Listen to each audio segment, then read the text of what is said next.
Hi guys, welcome to my channel. So for today, we'll do the unboxing of the Shodo action figures from the Super Sentai series Choudenshi Bioman.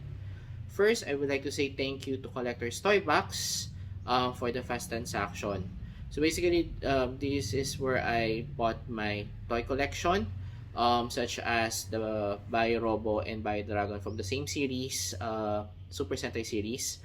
Also with Chojin Sentai, Jetman, and the Iron Man collection. So if you are looking or planning to buy toys or for collection, so you may visit their website or their FB page. So I have added their links under the description box. And lastly, if you haven't subscribed to my channel, so please do click the subscribe button and click on the notification bell button for new videos uploaded in my channel. So again, thank you for watching and hope you enjoy this video.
A few moments later.